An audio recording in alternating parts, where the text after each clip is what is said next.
Hello and welcome to the Enquiry podcast. This is a place where we are going to dive into everything that it is to live your life as medicine. So how to follow the breadcrumbs and the signposts in order to be guided to your purpose and to your freedom. How to use your life's challenges as the opportunities that they are for your own healing and growth. My name is Nerida Mills. I am your host. I am a psychosomatic practitioner. I am a coach, and I am absolutely thrilled to be here. I am very excited to get this party started. So let's get going. All right. Welcome everybody to this episode of the Enquiry podcast. I am so excited to have Marcel Hof with me today to have a chat with both myself and you all. I met Marcel, goodness, it would have been 2019, I think, the first time I met you, quite some time ago now. And we've done a little bit of work together over those years, just collaborating in a few little spots with communities, and then also with a business that I've been working with as well, with MJB seminars. But really, ultimately, it's been an absolute pleasure because I think, obviously a lot of people know the name Wim Hof, and you're obviously Wim's brother. But I think one of the things that really stands out to me in regards to you is your heart-centered approach and how you bring everything that you do back into this space of connecting back within the heart. And I think that's really quite powerful, actually, because it takes a process that can be quite activating, and it really it just brings it into the body in such a gentle way. It's like it balances out that activation point into the gentleness, if that makes any sense. For me, it makes sense, and I hope for a lot of people too, because finally we are living, I think, from unity, from the heart.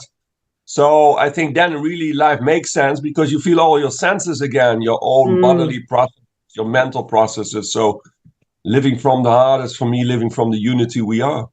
Yeah, beautiful. So what I would love to dive into today is a little bit around, the way that you see the world, and how you've come into that perception and where you're kind of wanting to go next with this work. So let's start with, how you actually see the world and how you see your place in that. So I'd love for you to share a little bit about what you've recognized through your life experience and through the challenges and the passions and the inspirations that life has kind of facilitated for you, in regards to your own experience, but also in that contribution space. Like, I know that was a very big question. My apologies, but yeah. I'll let you roll with it. Love it. Maybe I don't know if people know me. I'm the brother of Wim Hof, so I'll do a little introduction. Brother of 6 other brothers and 2 sisters, big family, 9 children. I trained the most with Wim for 30 and now already 40 years. It was part of my education, dealing with breath, cold, yoga, playing with the body, going to extremes and finding out where are the extremes, how can you play with it, and what is your state of mind. So especially the last 20 years, I was more inclined to do also the mental part, dealing with hypnosis and meditation and drumming and vibration and energy and using your voice, all to get in what I say the right state of mind, the right state of heart, maybe you can call it. That means where you feel the unity, you feel no distinction between yourself and around you. And nowadays science say everything is energy, including us. So how do you come in the right state, the right vibration where you feel everything around you? So it's aligning yourself with nature, because you are nature. And because I had always these insights and always this inclination to find who am I really, beyond all programming, beyond all conditioning. I think finally that was always my first intention, to find out who am I in my deepest core and deepest part. So I tried all kinds of stuff, especially with my brother, and I also forgot about this inclination, about this focus at the same time sometimes, because many times it felt so well, so good, so alive, jumping into the water like for 30 or 40 years already now, like 1 or 2 times a day, doing breathing exercises, changing your state of mind, changing the vibration, coming in all kinds of perspectives So what I discovered in doing all these extremes is you can change your perspective by changing your state of mind, your vibration, your brain waves. So I discovered also every brainwave state has its own reality. So also its own memory. If you're in a deep relaxed state, you can memorize, and your reach is much bigger than when you are more stressed, because you're only focused in this certain vibration. You attract only the things that are aligned with that vibration. So I saw you have to learn how to change your vibration, change your state of mind. That's why I used basically my breath, because for me that's the most powerful way to change your brain waves, to change your state of mind, to change your perspective. Together with that part, I was also listening to a lot of masters, but also people like Joe Dispenza, lots of other people who are into change your brainwaves by meditation, relaxation, and all these states. And from there, you can see, and also a lot of reading, a lot of podcasts. But finally, by experimenting myself and seeing what works, for me, it has to be very practical, because we live here on the earth.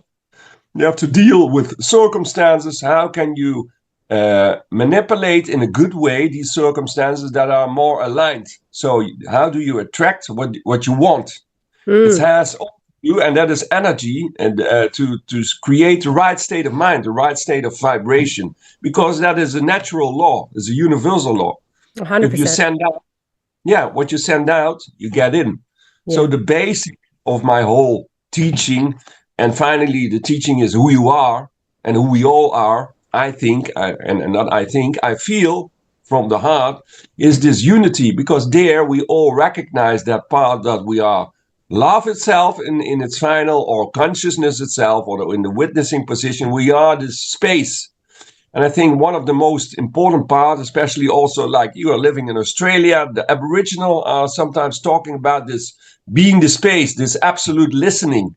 I think then they are in that space, which is, I think, at the same time, love, being the total space for somebody else to receive somebody so totally, without any prejudice, without any ideas. I think that is for me the how do you say it? The summary of love, in a way, being the space, and from there where everything can happen. And if you can align yourself from that space, it's easily to choose whatever perspective you want. You are not victim anymore. You are the one who is choosing. So once you have choice again, then life becomes a play, becomes joyful. It's just fun. So that is the whole summary in a few minutes, maybe. Sam, a little nutshell. I love it. Well, and there's so many pieces to what you've just said. Like we could go down like at least 15 different rabbit holes in what you've just shared. But the ones that are alive in my life, I'd like to speak into as well. So because I think that, I'm just going to trust in that. So there's a couple of pieces for me. So when you said you were speaking about the law of attraction, and obviously when we're wanting to cultivate new things in our life, and one of the experiences that I've had the last few years really is learning how to expand capacity, right? So it's like sometimes we want something new in our life, but we don't understand that in order to actually live that new thing, we have to have a higher level of capacity to hold that new thing. And the vibrational frequency in which we're stepping into is going to change, and we need to be able to hold that vibrational frequency of a greater level of responsibility, a greater level of contribution, etc., a greater level of love, right? And so one of the things that I've noticed is as I'm stepping into those new levels for myself, the first thing that wobbles when I've taken that first step is my nervous system capacity, right? So that'll be the first thing to go, well, this is new. How do we hold this now? So I would love for you to speak into how people can, as they're moving, as they're growing, as they're evolving, as they're accepting more levels of love in their life, deeper, sharing more of themselves as far as the truth of their nature, right? Intimacy, actual intimacy is concerned. Or maybe they're going after, a reflection of themselves. Maybe they're trying to be successful in business or expand in other ways. What's your experience around how help to cultivate that expansion within our capacity to hold that new vibrational state and to hold the responsibility that, from a tangible standpoint, that comes along with it? Yeah, it's a big question. I heard some things to hold it, different levels of love. And for me, it's our natural state. You have to make it simple, easy, and accessible. I think when on Earth we have our birth, and then finally we learn all kinds of things. We become conditioned, programmed to certain things. We hear all kinds of stuff, and finally we make an idea about ourselves. This is me, but most of it is programmed, conditioned, and we confine ourselves to this container of this is me, our ideas, our memories, all the things which has been done to us and which we have learned. And finally, in a way, if you see, and that's my learning process now, I see I'm not that only, I'm more than that. And finally, it begins with insights. It became with insights with me. I felt I'm more than only that container which says this is me, this whole of experiences, ideas, programming, conditioning. So you have to see there is a part where you don't do anything and you are. So it's all about being more. The more you are, you do, and you see, oh, this is not me. This is an old memory. It comes up. You can be triggered, as you know, and learn how to recognize the trigger and finally choose another perspective on what has happened to you. So I think I worked also a few years with the army, with PTSS, trauma, and all the stuff. And the big psychiatrists say it's stored in the body, and it's all true. So you have to learn how to get rid of it. That's one thing. But to get rid of it, they say at the same time, what you resist persists. You have to come in the right position to get rid of it. Then there is a natural way. Our body has consciousness. It leaves the memory. It lets go of the memory easily if you are in the right state of being. State of mind, whatever you call it, but it's a certain vibration where you see it's not me, it's an old memory, and now I can choose a different perspective, different way. You have to come. That's why I used the breath. For me, it's the most powerful way, an easy way to come at a different state of mind where you can come in this witnessing position, and you can come and choose a neutral position. We can choose to react different to what has happened to you. So in a way, what I see, we are in our natural state. You don't hold on, just like animals, you don't hold on to anything. So we have to learn again to come in that state, a state of being where you don't hold on to anything, are the witnessing person, and can let go and can choose whatever you want to choose. So you are not victim of any circumstance anymore. You are the one that's what I call the source. So you become kind of sorcerer again. Because when you're a sorcerer, just like a little child, you're in this deep relaxed state, you can choose your state of mind. You can choose your perspective on it. And nowadays they say, and I know, and we all know, the perspective creates also the way you handle a circumstance. I think in a natural way, nothing has a real meaning. We give life a meaning. So it depends on what kind of meaning do you give a certain circumstance. Because something extreme can happen to you, and there is a survival mechanism. Then we put on a certain idea on that because you had to survive, or not feel because sometimes something horrible happens to you. And then you can put on something like this is horrible, but it's not the circumstance which is horrible. It's your perspective finally, which makes the circumstance horrible. And that was an easy way to survive. But then 30, 40 years later, this same experience comes back. And if you're triggered, you still feel the same feeling, but the circumstances are changed already. So finally, we have to deal with, because all these triggers we are all in a way traumatized, because this is not a natural society, still not. We're slowly going to that path, becoming more natural, recognizing this unnatural stuff, and finally connecting with each other in a natural way. But finally now also seeing you can put in whatever you want, but finally if you don't see, you put that perspective on a certain circumstances, so you are the one who can change it. But you have to be in the right state of mind. So I think we have to learn to change perspectives, to change your state of mind in an easy way. And then you need some tools in the beginning until you just recognize that state of mind. And by recognizing, we come in a state of being where you can choose. And if you recognize that state of being, it has a certain feeling. It is more where your brain waves are in rest, your nervous system is at ease.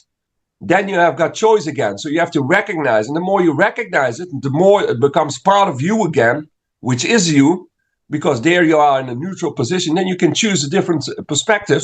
And the circumstance will be, the reaction will be different. So you attract something else. So finally, the trigger becomes kind of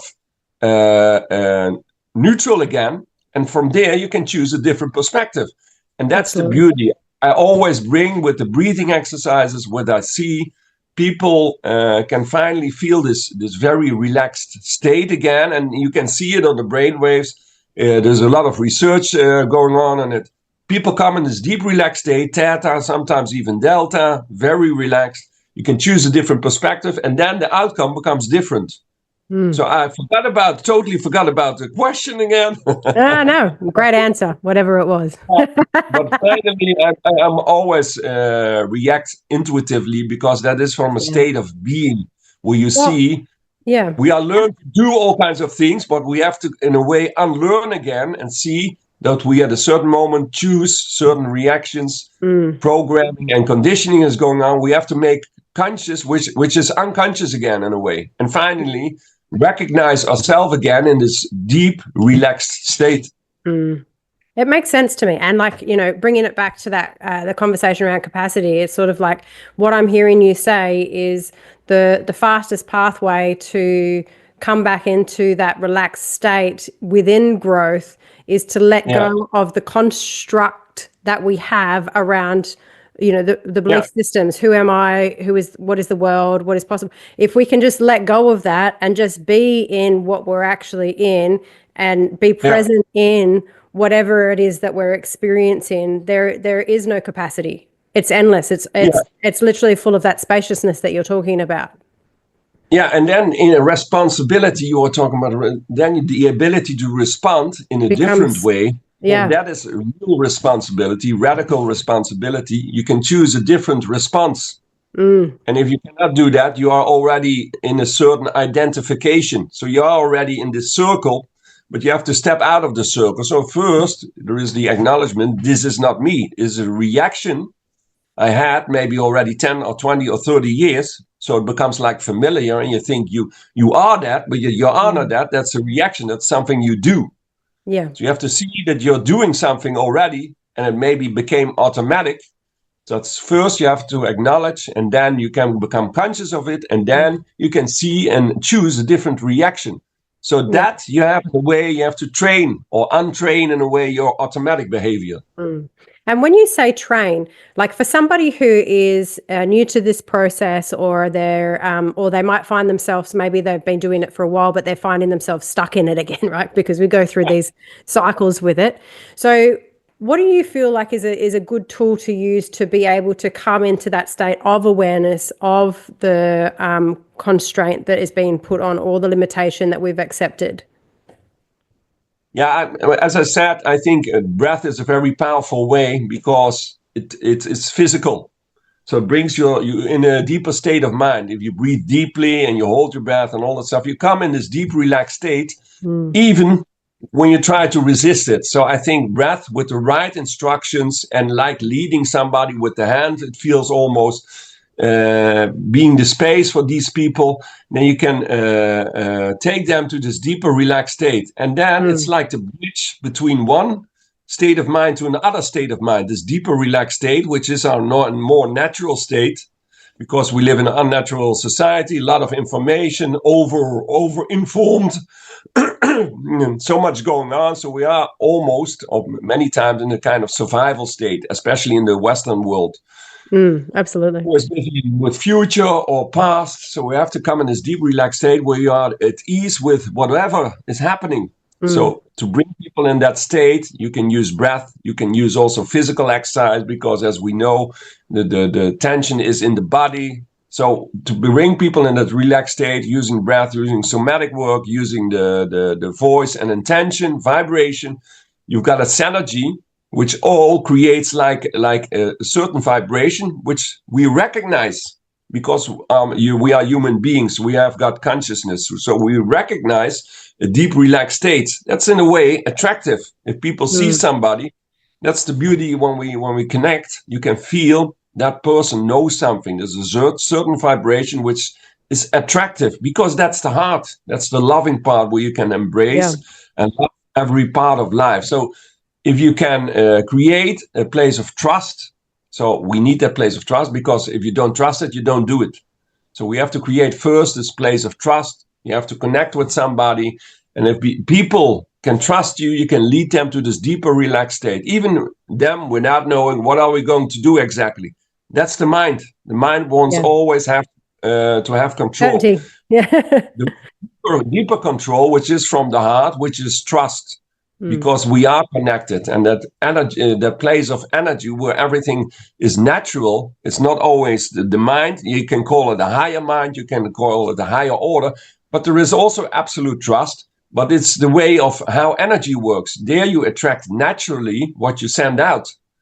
So if people can feel that, and you cannot find it out with your head, but it's like an experiential way of living, where you see you can attract whatever you want by being in the right state, then that can happen. But first you have to lead them using the breath. Finally, or using cold or using somatic work to bring them in the deeper state, back into the body, back out of the head, into the heart, where they feel again with all their senses. Then they feel in the simple feeling of life itself, life makes sense. The power of the cold is not, for me, that you go into the water. And it's a very simple and an indigenous thing, which the indigenous people did for thousands and thousands of years. It brings you back to the sense of feeling. So it has beautiful effects on the body and dopamine and blah, blah, blah. And that's great. But finally, for me, the most important, you are in your body, you're out of your head, and you feel the connection with life again. And there is no problem. If you just feel, there is no problem. We make our problems in our head. We have to go back into our body, into our feeling where we are. And when we feel the connection, there is no feeling of loneliness, because you feel the connectiveness. Yeah. You feel the oneness. You feel everything around you. You are not busy with this little container which says this is me and I'm lost, or I'm whatever is going on. That's just an identification. So we have to learn to play again with different state of minds, where you can choose and let go of your whatever your instruction manual it is. And it's great to survive, but it's not the only thing you have. You are more than that. Absolutely. So I would love to, because obviously we're speaking a lot about the breath, and I think the breath is obviously an incredible pathway back into the body, right? Because it's that one experience that we have, that we experience it simultaneously in the body and in the outside world at the same time. It bridges that gap. But I've got two questions. The first question is, what is your favorite fact about the breath that most people don't know, and why? And the second question is, what is your preferred style of breath and why? Yeah, I don't know if people don't know, but what the breath does is bringing practically, and there's a lot of research going on, bringing more oxygen in your mitochondria, the energy supplies of the cells. So that is the scientific part. What you feel is this tingling, and what happens is you feel just more alive. What happens is you get out of your head, because you feel it in all your body, and I think it makes the natural connection with life itself again. So by deep breathing, and it doesn't matter so much, because I did a lot of different breathing. We did a lot of different teachers also, just to try out also for my own research what works the best. And the best way is just, I think for me, it's like every 3, 4, 5 minutes, deeply in, longer and deeply out. At a certain moment, you reach a certain saturation, and then by holding your breath, you feel that energy flowing through your body. Now, that's a great way. That is the part where you feel you lose your identification with your ideas.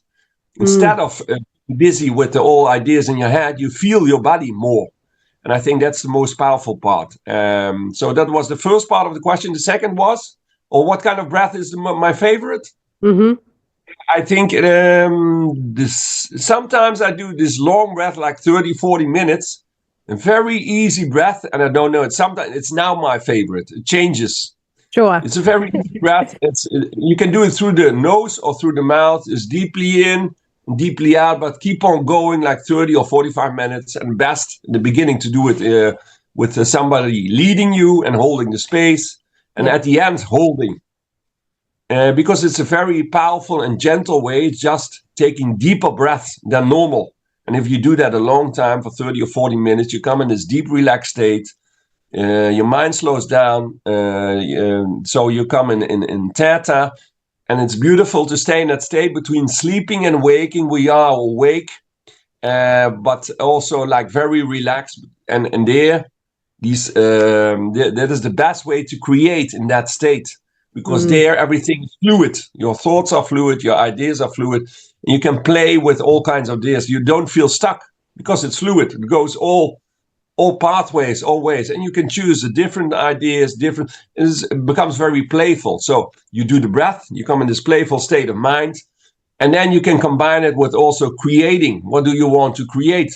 But to create something, you have to be in the right, what I say, the right state of mind, the right state of vibration with your brain waves, because there it's easier to imagine. We can use our imagination in a good way, because and nowadays, as you know, there's a lot of research going in. If you can imagine and feel it, you attract it. So we have to play with that vibration. The way to attract new things is to see that it is already done. But you have to be in the right state of mind, of being, to create that state. So using the breath in that state, playing with creation, playing with imagination. This long breath is my favorite. And at the end, holding, because then it's like as if you blow up your old identification in a simple, powerful way, and also a natural way. And you can see it. They did a lot of research. My brother did like a year ago, with 540 people with a big one big company. Maybe I can tell the name, but it's not interesting. But they saw the whole brain waves lightening up. And that's beautiful. So new pathways are created, neuroplasticity. Because you bring more energy, more light into the brain. Literally, everything comes into the light. Also, this identification about this is me. Because it's not you, it's just a temporary idea. And that idea about yourself changes also during your lifetime. So it's not you, it's what you created to survive here, to live here, and whatever. But don't be confined to only that little confinement, because you are more than that, and you can feel that during the breath, because then you open up to all possibilities. Well, that's it. I mean, it's so interesting. My brain keeps coming back to what you were saying about the mitochondria, because I've done a lot of, my version of a lot of research around the mitochondria. It's probably like just touching the surface of what is actually available out there. But it's very interesting how fundamental the mitochondria is to overall health and the impact that it has in our physical form around, longevity and disease and all that sort of stuff, because it is, like you said, the engine room of the cell, right? Without the mitochondria being healthy, the cell can't be healthy. It's not possible. And so if breath is something that can add to the health and revitalize the mitochondria, what an incredible pathway to not just, opening up our minds, but also truly deeply healing our physical form. Yeah. What I see, and it's funny that because of this talking, something intuitive came up. What I see, if you see just like a fire, it needs oxygen to fire up. It's logic. It's nature. So to fire up, we bring more oxygen, so it becomes firing up better. At the same time, the right stuff, some stuff burns better than other stuff. So we can figure that out nowadays. Yeah, I'm now busy, especially with these guys. We're making you can make a gene test and see what are your deficits. Because in the food we take we don't take always the right food, as we know. You have to figure out, and for everybody it's a little different. And that's okay. So there are two things. You've got the oxygen, you've got the mitochondria, which is like the energy supplier, but it needs oxygen and it needs something to put in to burn. So if you put these things together, you got the right way So if you find out what kind of food works the best, and we know like sugar and all these white rice and white bread, etc., create more not so much inflammation. So it's all logic. It's all logic in a way. Yeah. It's energy. What is the right energy to put in, the right stuff, and then with the breath, oxygen, it fires better. So more energy, more clarity, more focus. That is the physical part. But at the same time, nowadays, we know we can influence also our physical system with our state of mind. That are in a way the instruction, intention. It's everything is energy. So also your thoughts. So what kind of thoughts are working? What kind of thoughts are firing up or creating more energy or more alertness or more rest or more peacefulness? So you have to become aware of what you put into the body. And because we are conditioned, you can become aware, oh, these thoughts are not mine. Maybe I learned them in and we've got all these favorite things. I'm not good enough. I'm not worthy to be here or whatever. Sometimes if you're in this state, it's like the monkey mind's coming up with these old thoughts, but it's not you, because we learned that. That's learned behavior. So we have to acknowledge these thoughts. And from there, we create also certain reality. So you can change these thoughts, but it's easier to change these thoughts and this identification if you are in this relaxed state, because then you don't hold on to these thoughts anymore. It's mostly in a hyperactive state or in a whatever. If our states are disturbed, we are more in this thinking mind. We become doubting ourselves and all that stuff. We've got it all. That's okay. It's good. It's okay to acknowledge, but it's old. So it's time that we remember each other about who we really are. Deep in our heart, we are loved, we are seen, we are acknowledged. You can do it first to yourself. And if you can do it to yourself, you can do it to everybody. More and more and more. And that's the beauty. Beautiful. I have about 50 more questions that I could ask you, Marcel. Yeah.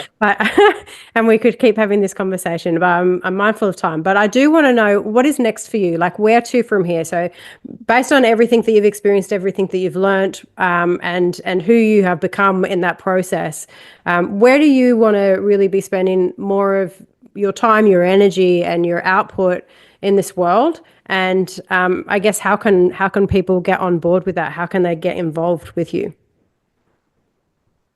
Yeah, that's a good question. I was traveling the line 5, 6 years especially, and mostly enjoying, and didn't really focus on so much. Yeah, I did a lot of trainings and festivals, but more for fun. I think I didn't receive so much money, but it was more about traveling and seeing people develop and really opening up. And I saw how extreme something can happen just in an hour. That people are opening up and getting out of their conditioning and programming in an hour and seeing something so beautiful and connecting in that way. And now I'm going, like in a few weeks, going to first to Bali and then to New Zealand. I'm busy with Kitas in Bali. So maybe I think a certain part will be in Bali, and then from Bali also to West Australia. I've been there already for 5, 6 years, doing some things with you. But loving to create there more, and also in Australia. My brother is living in the other part of Australia, so we see where it comes together. I'm busy with I'm going later to New Zealand in March and April, doing some retreats and workshops, all about this principle. I'm busy also with a bigger thing, like creating for wellness places, or maybe wellness hotels, to create a simple, basic way of living. And accessing your natural life, creating some physical, mental stuff. So focus, attention, meditation, but also cold endurance, but also breath work. But make it very practical, easy, and accessible, because it's our birthright to be healthy physically and mentally. So I'm searching out how to bring it in a very simple and accessible form. And it will be partially in Bali, partially, I think, in New Zealand, and maybe partially here somewhere in Europe. I'm going tonight, or now in a few hours, going to Austria. They're interesting in that part too, but it's too much about biohacking. My focus is more on the how do you say it, on the state of being part. So a little Joe Dispenza and these biohackers, because it's all about the food and what you put in. but also on this practical, natural ways to bring us back to this natural state. And finally, and directly, if we recognize more and more this natural state, in a way, you don't need anything, because our body has its natural way to find out what is the best way to relax. So you have to recognize that relaxation. The more you recognize it, the more it becomes your new state of being. Where can you do it? Where I am. So I'm traveling. And it will be partially again, I think, maybe New Zealand also. I think this is the last time I go to New Zealand, and see if there's still some connection there. I love the land, I love the surroundings, I love the people also, but it's far away. I don't know yet. I think partially will be Bali, partially in Europe, and from Bali to Western Australia, so Perth and around. And the rest I don't know yet where it comes, but I'm figuring out to set a centers in 2 or 3 places. But at the same time, I'm doing these Zoom calls. I want to, because from there, with the Zoom calls, I can create this space and this recognition where we can become members of life again, I call it. So remembering ourselves of our being here. Why are we here? What are we doing here? This natural state. So on Zoom, in this moment of life is the best part, I think, because I'm still not figured out where I'm going to do that.